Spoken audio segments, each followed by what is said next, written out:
That recording will be uploaded to our website early next week. So if you have friends or relatives who could not be here, they can view the service at that time. But I want to welcome you and thank you for being here today to commemorate the life of Mailen Pringle. Your presence matters to this family and to one another. Our ceremony today will include music, prayer, and reflection. Later, there will be time for each to reflect on your connection to Mailen.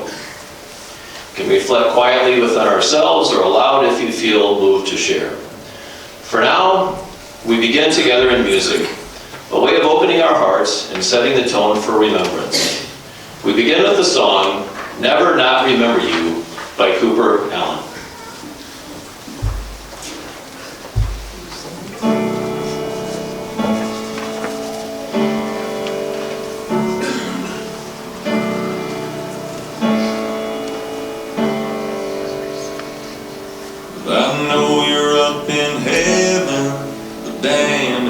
Like hell, 'cause I'd just be pretending if I said anything else. And I know God don't make mistakes, but this sure feels like one.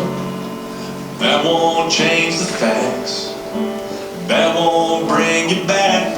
So I'll cry 'cause it's over, and smile because we had you. Packed a whole lot of living even though it ended all too soon. And in time I'll start healing, but even when I get that feeling, no matter where I go or what I do, I'll never not remember you.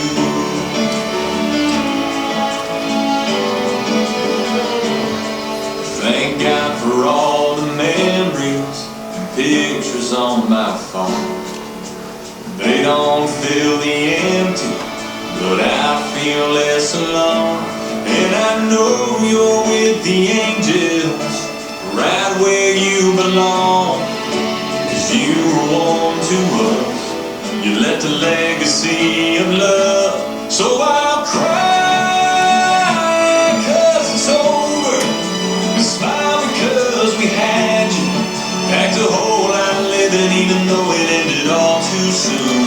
And in time I'll start healing, but even when I get that feeling, no matter where I go or what I do, I'll never not remember you. You lighten up a whole room like that. You made us think, made us feel, made us all laugh. You won't leaving that shirt off your back. I miss you bad, I miss you bad. So I'll cry 'cause it's over, smile because we had you. Packed a whole lot of living even though it ended all too soon. And in time I start healing, but even when I get that feeling, no matter where I go or what I do, I'll never not remember you.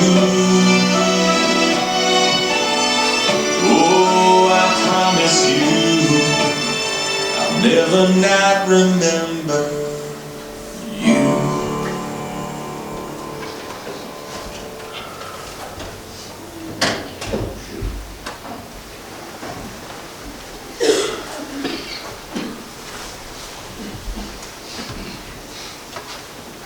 We gather today because something important has happened.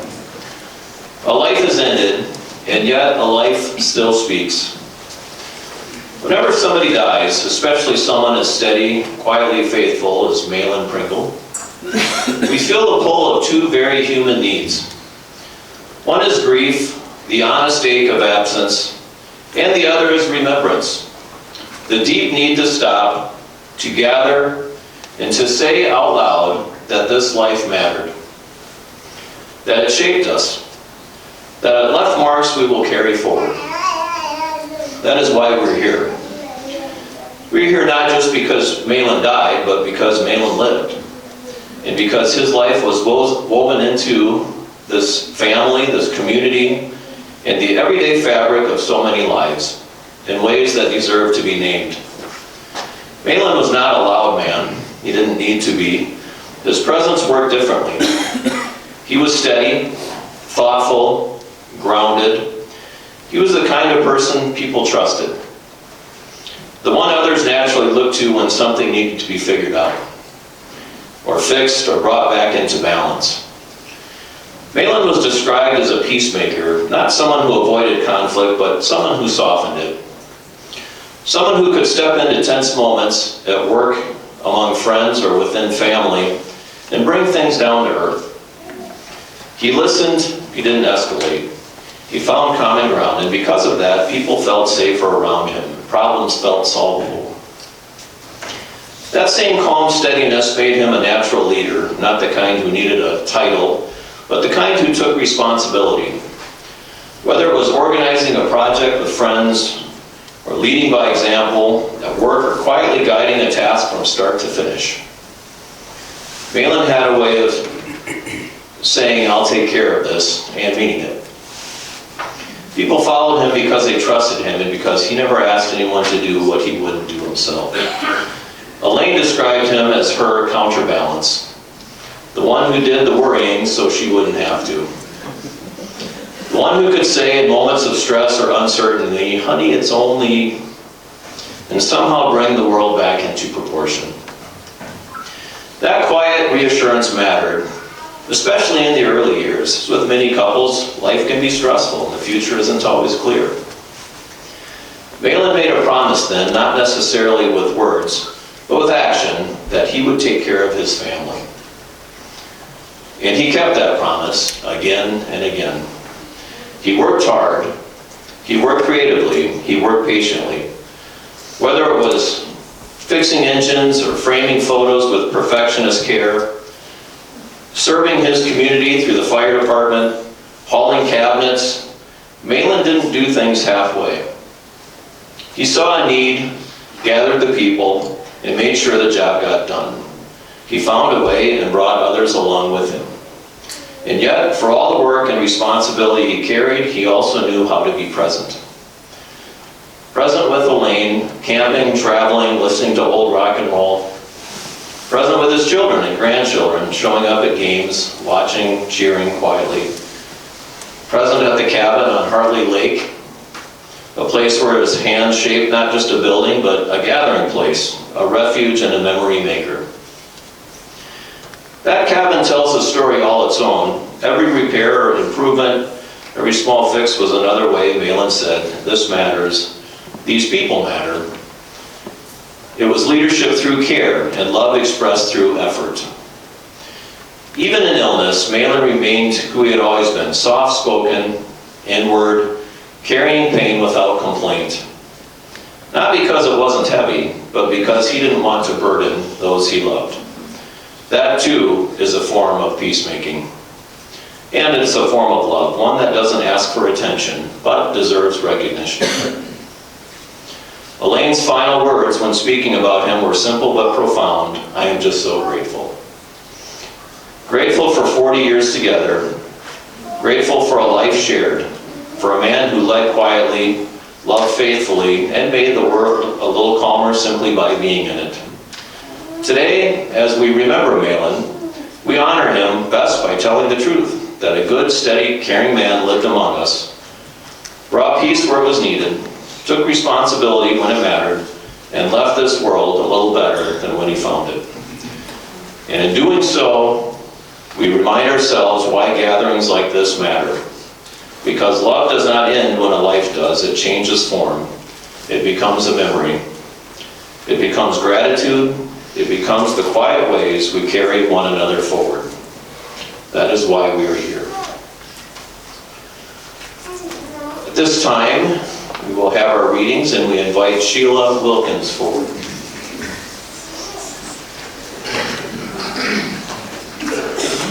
I'm nervous. Don't be nervous.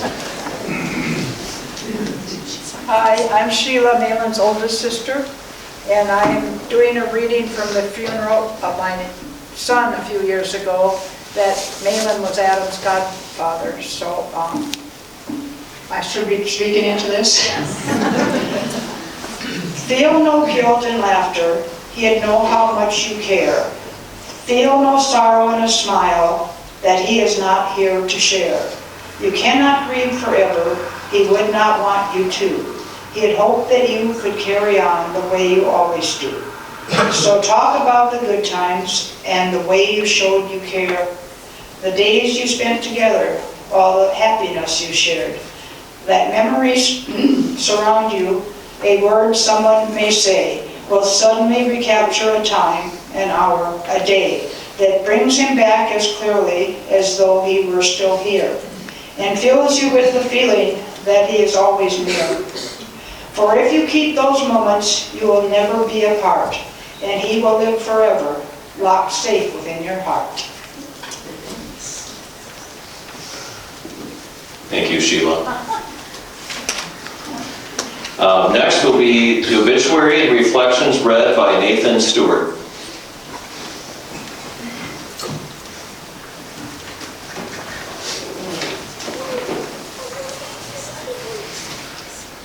Mailen Pringle was born on July 30th, 1950 in Clarkfield, Minnesota, to Elwood and Donna Aitchison Pringle.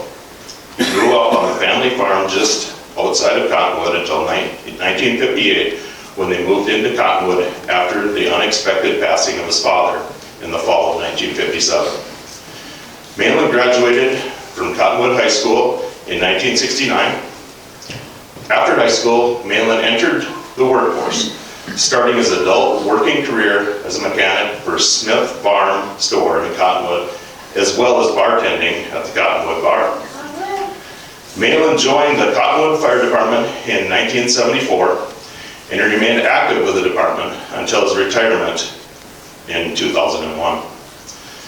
Mailen would later take a job at Mid-Continent Cabinetry in Cottonwood, where he would work for 30 plus years in the warehouse.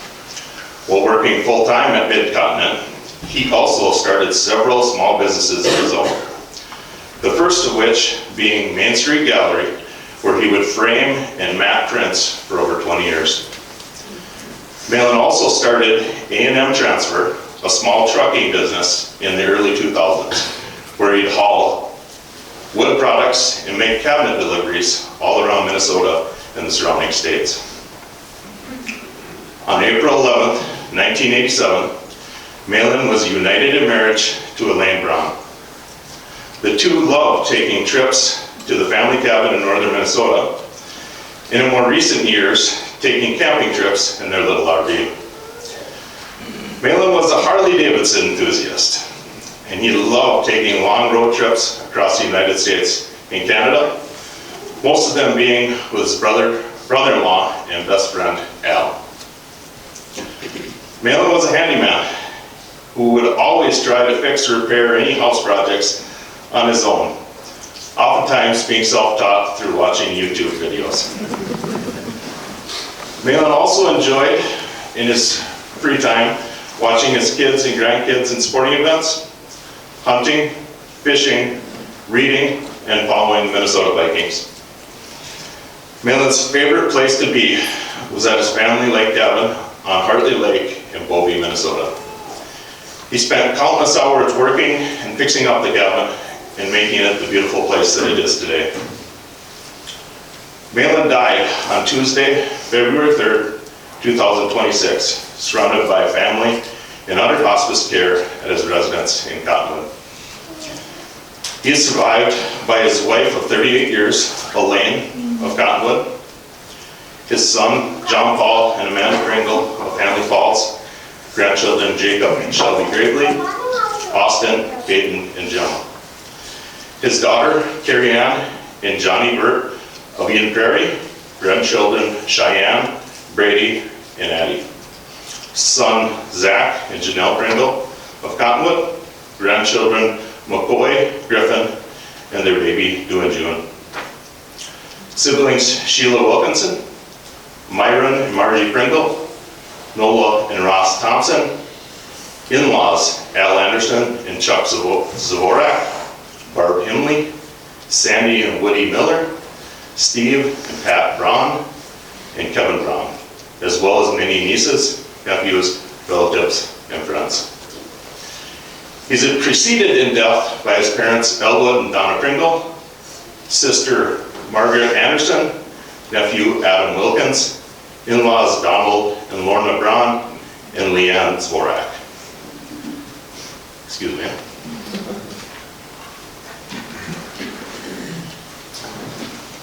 If you don't know me, I am Nathan Stewart. I'm a good friend of John Paul's, and they asked me to share a story while I was up here. So I was fortunate enough to go on several adventures with Mailen, the most memorable of which would be our first ice fishing trip to Lake Winnipeg. So first off, if you're going to take a trip and you want to make an adventure, the best thing to do is to book your lodging with some random stranger that you find on Facebook who has a cabin for rent. Right, John Paul? Yep. So we started out probably early that day, and it was myself, my father and brother, John Paul, Caden and Austin, and Zach and Mailen. We took off probably at 8 in the morning. By the time we hit Alexandria, we'd had 2 flat tires, so that took us plenty of time. John Paul and the boys had to stop every 45 minutes to get food, so the trip took a considerable amount of time to get all the way up to Lake Winnipeg. John Paul was a few miles ahead of us, and he got there, it was maybe 8:39 somewhere. We're tired from a full day of driving. He calls back and says, "Hey, I made it to the cabin." Good. Well, the cabin's full of other guys, and there's no place to sleep. So here we are, hour and a half from Winnipeg, where it's probably the closest place to get lodging. And we arrive, and you can tell Mailen's not real impressed, but he's not saying anything. He's just calmly going about his business. John Paul's over with Ed, our new friend, who lent us the cabin to work out a place for us to stay that night. Well, Ed had a small house, a couple of spare beds and a couch. I could probably sleep 6 of us. And then he happens to have this place across the road where he could probably put another couple people. To this day, I'm pretty sure he just knew where the key was for the place across the road.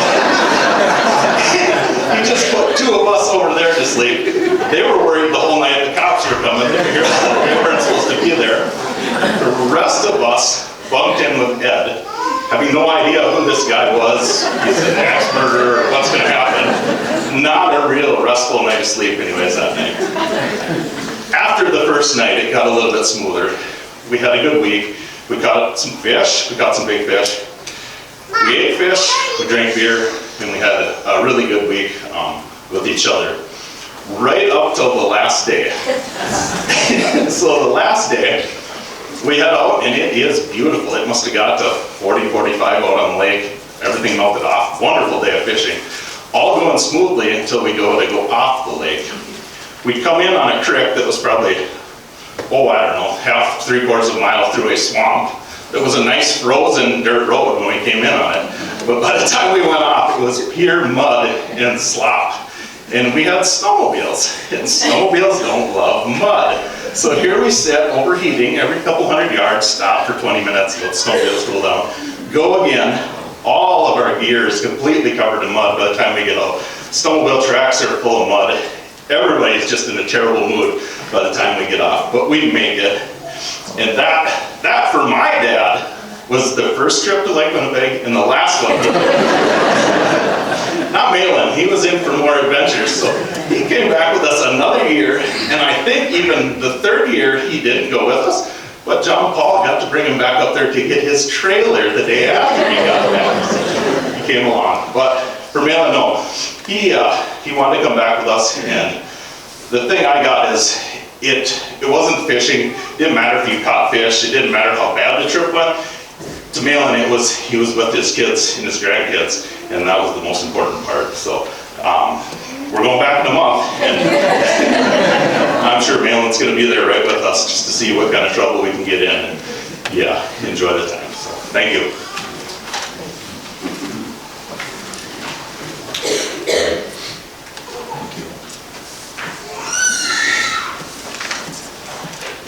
Next we will invite Janelle forward.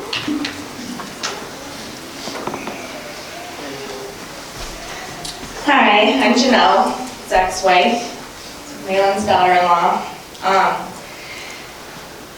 I'm going to do a reading. It's the one that's in the pamphlet. You may have already read it, but it really resonated with the family, so we wanted to share it with everyone.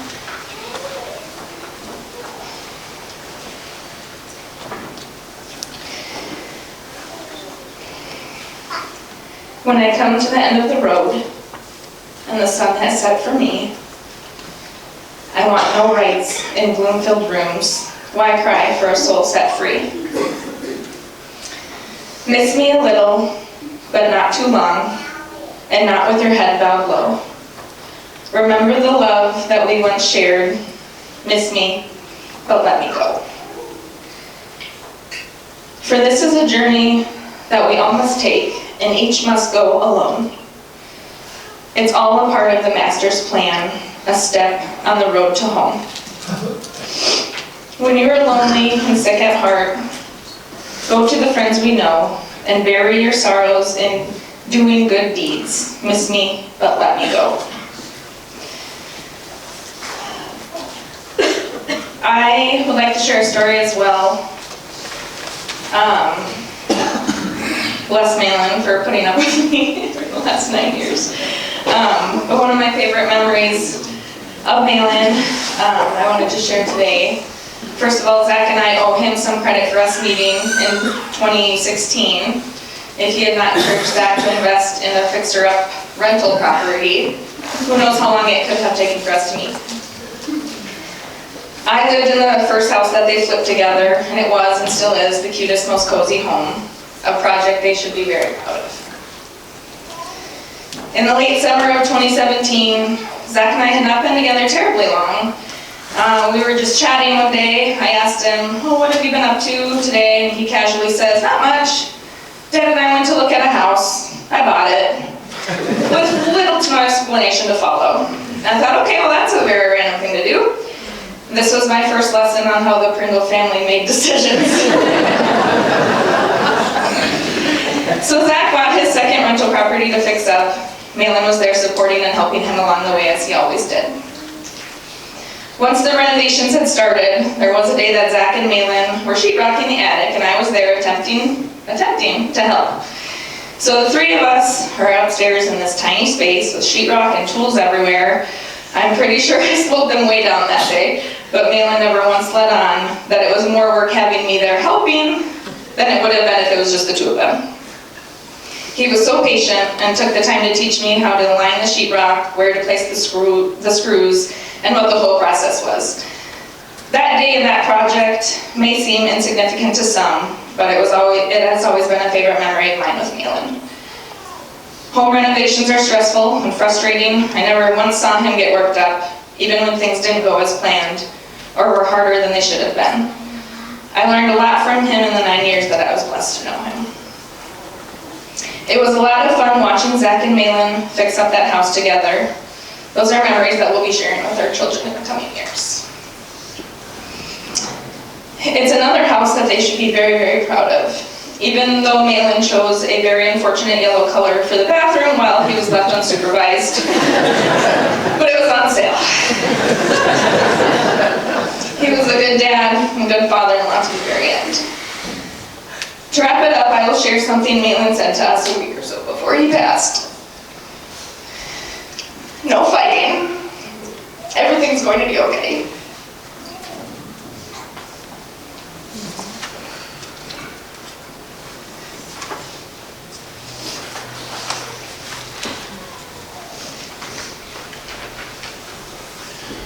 Thank you for those words and memories. When we hear stories like that, we're reminded that a life is never held by just one person. It's carried in many places. Friendships, family moments, and small interactions that stay with us long after the moment has passed.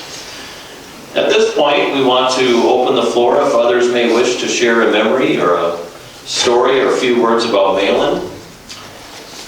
This is an invitation, no pressure. Sometimes speaking helps, sometimes listening does as well. So if you feel moved to share, we will take some time at this time.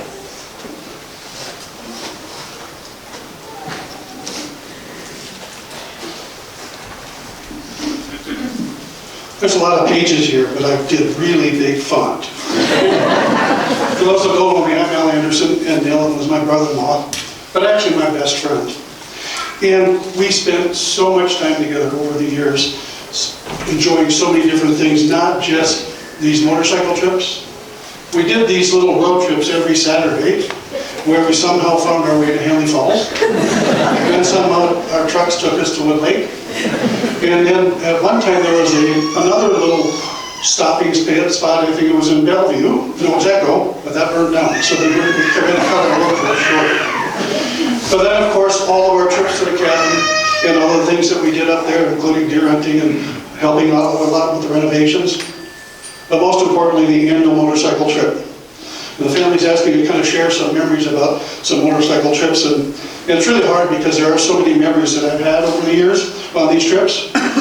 So I have to think about the construct of how this all comes together. So we start by, what were the rules of the road for our motorcycle trips? One, we never ever had an agenda. We basically knew the day we were leaving and approximately the day we were going to get back. And we had sort of a destination. We always had some sort of destination, but no timeline. We also said back roads only, because Mailen always said you can't see the world from the freeway. Then we also said no fast food and locally owned motels, especially when they had plastic chairs out in front and potted flowers. Because we knew that it would generally be, there was a woman involved in that motel, and the place was certainly clean. But there are some memories that you probably didn't know much about Mailen. Riding a motorcycle on two wheels, as you know, takes concentration. Mailen, however, daydreamed while he was on the road. One time we were riding in Illinois, heading west. As the sun was going down, there was a stop sign, ahead sign, and Mailen was leading, didn't see any brakes or slowing down. Stop sign, boom, Mailen goes right through it. And he keeps going. And so I keep going, and when we finally stopped, they said, "You missed and ran a stop sign, you're lucky you're on back roads." And he goes, "Gosh, I must have been daydreaming again." Then one time we were coming into Ludington, Michigan. Ludington, Michigan was the ferry spot for we were going across the lake from Ludington, Michigan to Manitowoc, Wisconsin on one of our bike trips. We were entering town, and I could see on that busy street there was a flattened cardboard box on this thing about the size of a washing machine cardboard box. And as the cars were going by, everything was kind of flipping. The cardboard box was floating a little bit. And so I saw that, so I kind of moved into the other lane and slowed down. Mailen kind of kept going. And as he kept going, a truck comes by, and basically the speed of that truck picks that cardboard up, puts it fully perpendicular, Mailen slams right into it. And he slams right into it. Luckily, he slammed into it and it pierced his front wheel pierced the cardboard, so he could keep it up. We pulled off the side of the road, and he said, "Why didn't you see that cardboard?" He said, "Well, I was thinking about the ferry trip the next morning. I wasn't paying attention." Then, of course, he always liked to lead, and he was the senior member of our motorcycle gang of two. And so what happened was, he would always lead, and we'd always take back roads, so we'd look at a map every morning, and we'd decide the roads and put down the road numbers and talk through it. And invariably, on every trip, he'd at least missed 2 turns. And so I just finally pulled over when I saw him missing the turn, and I'd sit back on my bike, put my feet up, and wait. And then the nice locals would come by, they'd say, "Are you okay? You're stranded?" And all this other stuff. No, everything's fine. It's just my brother-in-law. He doesn't pay attention. He doesn't look in his mirrors. So guess what? He'll come back, and of course he did. And he said, I missed the turn. So then I just came up with this creative idea, because it was before phones and all this other stuff called GPS. It was called a Post-it note. Everybody heard of a Post-it note? It was a Post-it note. What I did was put the road numbers on the Post-it note. And every morning when we put those road numbers down there, he'd put it on his gas tank. He hardly ever missed a turn after that. He said, "Those Post-it notes work really well."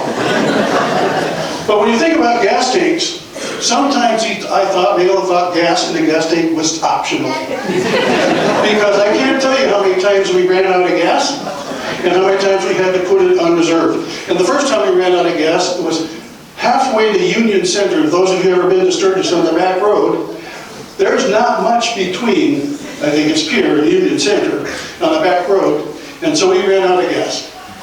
And it was our first trip together.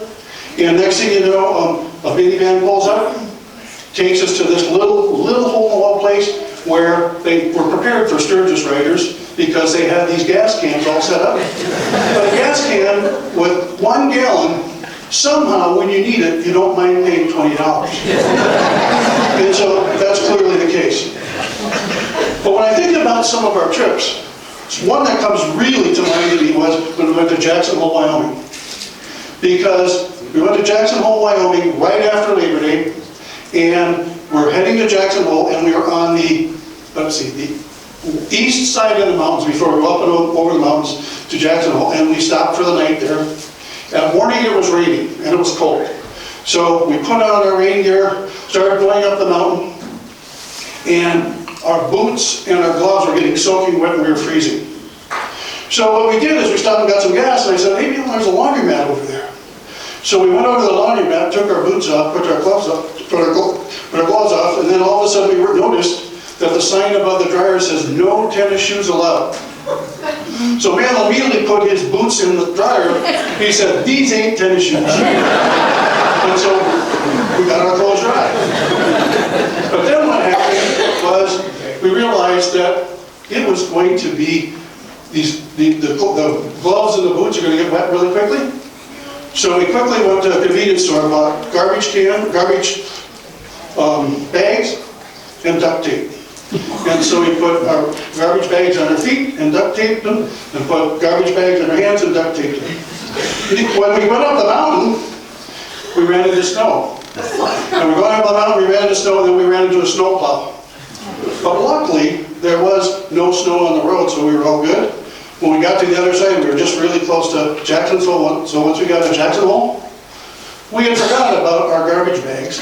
We're going down Main Street to Jackson Hole, all these tourists, and all of a sudden, they all looking at us, they're pointing, and then this group of Asians, about 5 of them, came out on the street and took our picture. That was clearly the case. But the only thing that almost killed us on any one of our trips was on the way back from Jackson Hole. On the way back from Jackson Hole, we're going back up and over the mountain, and there's this sludge and slime in the road. It was just terrible. It was putrid smelling. And so we actually had, it was so greasy and slippery that we actually stayed on the other side of the road where oncoming cars were coming. And so we had to be a little bit careful about that. Once we come around the curve, we happened to notice what the issue was. You know what happens when a livestock trailer goes up a hill and it's full of livestock? What comes out of the livestock trailer is that sludge, and it is not safe to ride on. And then one time we were on a road, we were coming up to Yellowstone. We ran into a town called Babb, Montana. Babb, Montana, the first thing we noticed about Babb, Montana, that nobody noticed, he's driving and he was actually paying attention this time. He pointed, and there was a black lab, large one, on the roof of a car by a bar. That was nothing but an invitation for us to stop and see what's going on. So we stopped in, had a beer, and we noticed this big open space in the bar. And Mailen asked him, why is this no open space here? He said, you know, it used to be a pool table that was here. But when people were playing pool, it ended up in way too many knife fights. So we took it out. Above where that pool table was, there was a plaque on the wall from a dining magazine that basically said that it was rated the #1 best steakhouse in Montana. And so, and the mayor would come to that steakhouse, or the governor would come every once in a while to view it and eat steak there. So we went back that night for steak. And if you know Mailen and his taste for steak is like beef jerky. It needs to be well done. And so we order these steaks. I order mine medium rare. He orders his well done. And the waitress goes, you know, we don't guarantee the quality of your steak when you want to cook that long. And so it really worked out well. But the steak was pretty good. His was chewy, I guess, because it was certainly hard. No doubt about it. But you know, we think of all of our bike trips, all the ones that we've been on. We always measured our bike trips by the breakfast we ate, because we'd always kind of compare notes on breakfast and all this other stuff. And to this day, we talk about best breakfast, and our best breakfast that we could always talk about was one in Michigan on a Sunday, and it was a bar. And we didn't drink, but it was the most wonderful breakfast. But what happened is, as the years went by, local cafes started to fade away. It took us longer and longer and longer to find a local cafe, and we said, no fast food. So we lived up to that order. So one time we were going through Missouri, we finally found a restaurant, a local cafe that was open at 11 o'clock. It was 11:01 when we walked in, and they said, you serve breakfast? No, we stopped serving breakfast at 11 a.m. And so Mailen promptly goes, okay, I'll have a beef commercial. Because he was going to go with the flow. He wasn't going to challenge them, because I wanted to say, well, if you can fry a hamburger, you can fry a sausage and an egg, can't you? But he wanted to go with his beef commercial. Then one time in Adamsville, Tennessee, probably don't even know where Adamsville, Tennessee is, we stopped there for breakfast on one of our trips. And the locals, when you go to those breakfasts, are just wonderful. But what happened was, they said, you know, this is the home of Buford Putzer from Walking Tall. And they've got a museum for it, but it doesn't open until 11. And Mailen goes, what's in the museum besides the bats? If you know a piece of log, that's what he was swinging around. But at the end of the day, it opened up at 11 and we were running late. And the last breakfast thing that I really enjoyed the most was Herman, Minnesota. Those locals, I think it was the longest breakfast we ever had. It wasn't because we were eating. We were pummeled with question after question after question. They just loved to hear our stories. And what was so interesting about it is, if somebody wanted to refill their coffee, one of the locals would go back behind the counter, grab the pot, and fill up everybody's coffee. And it was just, that's the part about the trips we just love, how friendly everybody was on all of these trips. And we went on a lot of trips. We went to Lake Louise twice. We went to Niagara Falls, Fort Hood, Texas, to see my son off for his first tour duty. Chandler, Arizona, to see sister and relatives down there. Memphis, Tennessee. And it was just wonderful, wonderful trips. They all averaged about 3,000, 3,200 miles. I think, and I know the longest trip we took was 5,300 miles. And it was all within about a 10 and 11 day period. So that 5,300 mile trip was certainly long. There's no doubt about it. But as I reflect on Mailen was a writer. He was a dreamer and a soul who lived life wide open. There's no doubt about it. Every ride with him was an adventure. Every time, every stop a story, every mile of memory worth keeping. He taught me that the road isn't just about the destination, but the joy of every curve and the beauty in every horizon. Though his bike may be still, his spirit clearly still rides with us. Here's to you, Mailen, a life well lived, a spirit forever free, and I love you, man. And I didn't cry, and I can't believe I did it. Thank you.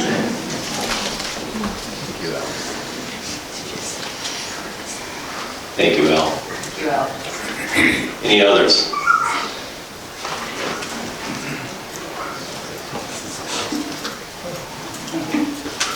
I am Mailen's little sister.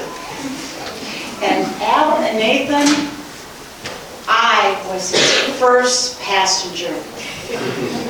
He had invited me, I was in 6th grade. I hadn't gone past the dentist's office in Conway. And he said, let's go see Sheila and Larry. My sister and her husband were stationed in Alabama. And well, I don't think I knew half the states. And I knew it was far, and I needed a little money, so my Uncle Bud, you may know, he had me give him haircuts for money. And if you do remember Uncle Bud, he had a rub. He had the full width. And so just a little bit around the neckline, I got $5. So I earned enough money to go on this road trip. And I can't remember the car, but it was a black one. Andy, you know the car very well. Because Andy, as a little toddler, got thrown out of that car, making a turn in Cotton Lake parking lot. So the door opened, and there rolls Andy. So that was the car that we took all the way down to Alabama. Nathan, you are lucky that they booked a lodge. We had no such thing as a lodge. I didn't know what that was. I fell asleep. I don't know what state I woke up in, but there was people talking and rustling and all this stuff. And here I'm in a truck stop. We are parked in a truck stop for the night. That's what we did, all the way down to Alabama. Yeah, very scary, very, didn't know nothing. Tennessee was mentioned. I do remember Tennessee. It was my first place that I ever had a McDonald's. It was like, what is this? It was, what is this? And this is embarrassing. A child at the picnic table goes, what language are you speaking? I was thinking the same thing. So we made it down to Sheila and Larry. Then we proceeded to go to Florida, Jacksonville, Florida. We went to Larry's car. It was a convertible. Campers, I don't know if you guys knew what campers were. We opened up the trunk of their convertible and put a tarp on the back, lean-to, and we slept in there. Better than the gas station. And so then we made it. But I was Mailen's first passenger in 6th grade. I love you so much, Mailen. You have taken me on adventures that, no, I would have never been on. So, thank you all for coming and for respecting my big brother. And he did take care of us. He took care of, without a father, growing up with a father, he filled in greatly. Thank you. Thank you.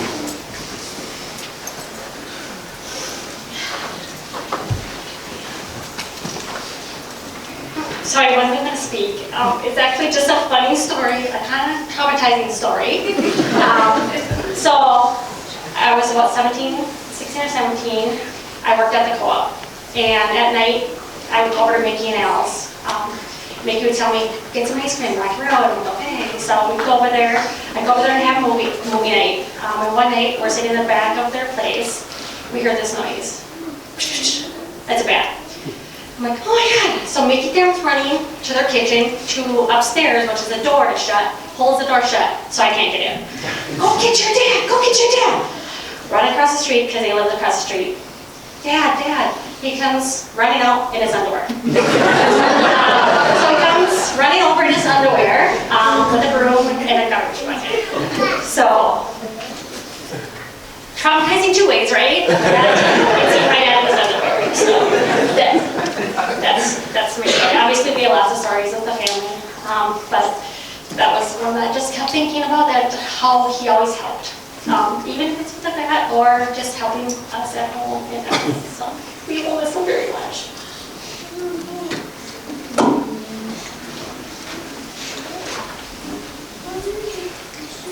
Any others? I've got one. I'm going to challenge some of the stories that have been told here about how wonderful Mailen was. JP, you may know this one. Mailen got me abused by my mother. He got me yelled at by my mother. He made my mother scream. And one of the cool things, as I grew up, I'm Justin, I grew up down the street. One of the cool things was I could always walk by and I could see Mailen in the old corner house. in the garage and doing something. I didn't have a dad, so I was like, well, I'll steal JP's, you know, I'll just talk to him. Go in there, and he was welcoming, he was kind. And then I'd be like, what are you doing? He's like, skinning a muskrat. Like, that's gross, but okay. So then he's skinning beaver. I mean, there's all kinds of stuff, and there's little stuff that I could just mess around with, and he would talk to me, and he was kind.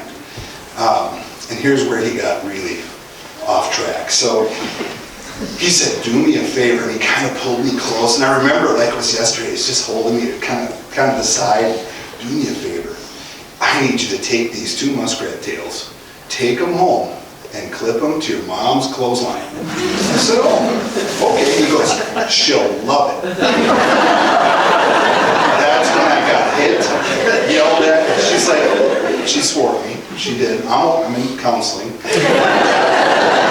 She was not impressed, but she got over it. And that is one of the stories that, you know, just touched me. I'll never forget it. And thanks for sharing your dad, you guys. Thank you. Any others? I want to encourage you to continue sharing stories with each other. That's how memories stay alive. At this time, our service continues with the song Go Rest High on That Mountain.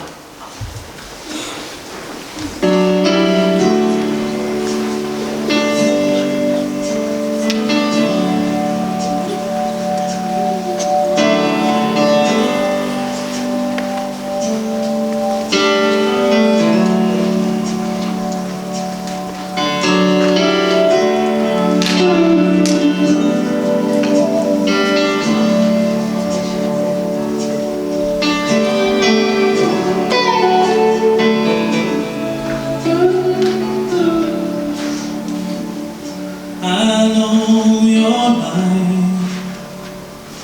on earth was trouble. Only you could know the pain. Weren't afraid to face the devil. Were no stranger to name. Go rest high on that mountain. Son, your work on earth is done. Go to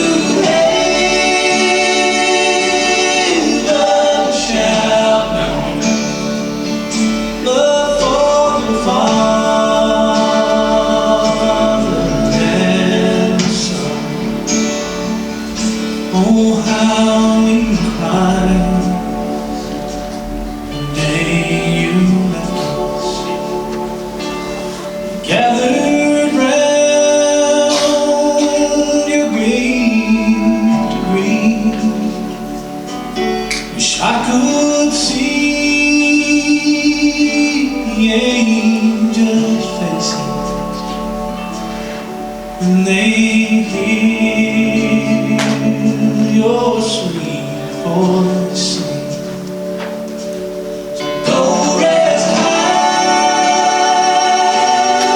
on that mountain.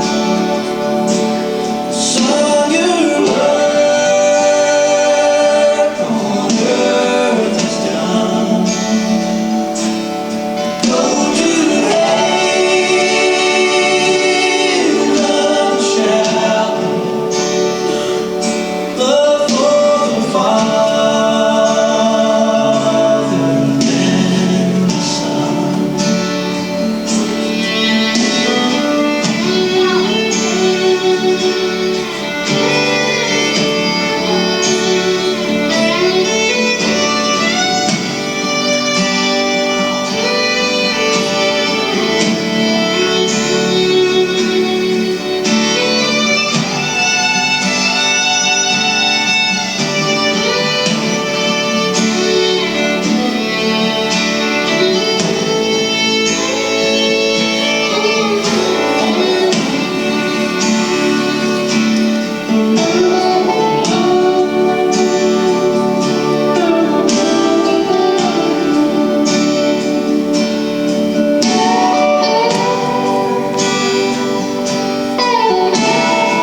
brief order of Christian commendation.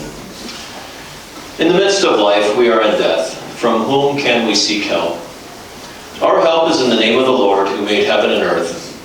God who raised Christ from the dead will give life to your mortal bodies also, through the Spirit that dwells within you. Listen, I will tell you a mystery. We will not all die, but we will all be changed. For this perishable body must put on imperishability, and this mortal body must put on immortality. Then the saying that is written will be fulfilled. Death has been swallowed up in victory. Where, O death, is your victory? Where, O death, is your sting? But thanks be to God, who gives us the victory through our Lord Jesus Christ. Let us pray. O God, you have ordered this wonderful world and know all things in earth and in heaven. Give us such faith that by day and by night, at all times and in all places, we may without fear commit ourselves and those dear to us to your never-failing love, in this life and the life to come. Amen. Let us at this time together recite the Lord's Prayer. Our Father, who art in heaven, hallowed be thy name. Thy kingdom come, thy will be done, on earth as it is in heaven. Give us this day our daily bread, and forgive us our trespasses, as we forgive those who trespass against us. And lead us not into temptation, but deliver us from evil. For thine is the kingdom, the power, and the glory, forever and ever. Amen. As we come to the close of our time together, we carry Mailen's memory with us, not just in this room, but in the days to come. His kindness, steady presence, and the joy he found in simple things will stay with us. Though we say goodbye for now, we hold on to the love he gave, the lessons he taught, and the quiet strength he showed us. May we honor his life by living ours with the same sincerity and heart. Following our gathering here, you are invited to the fire hall in Hanley Falls for continued fellowship and continued remembrance of Mailen. As we conclude, we're going to listen to a piece of music that had special meaning for Mailen and Elaine. They love camping together, listening to oldies, songs that tell simple stories about love, loss, and how fragile and precious life can be. More often than not, their evenings of music ended with this song. Of all of them, Mailen's favorite was Last Kiss.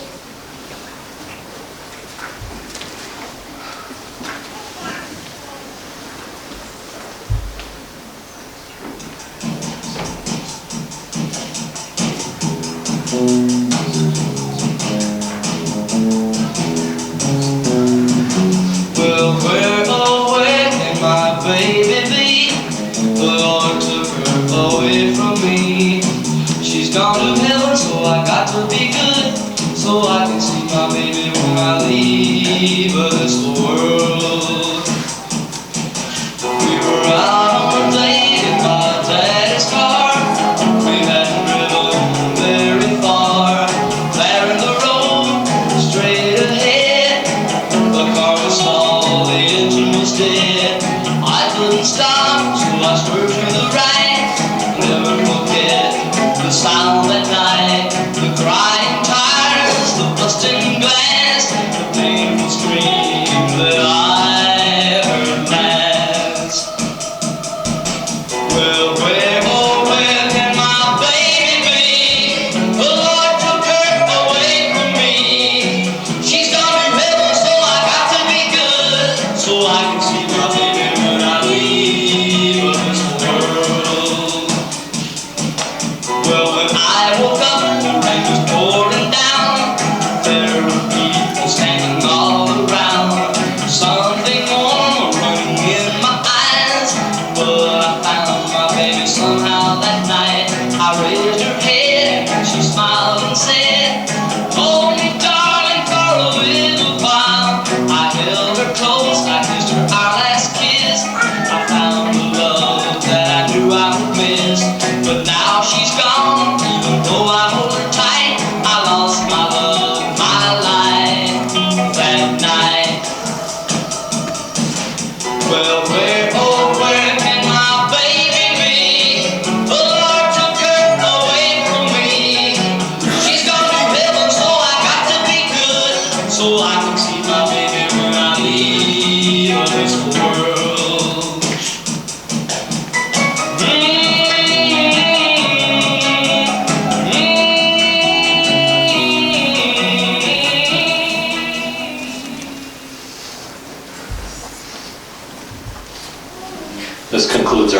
service. Thank you so much for your presence today.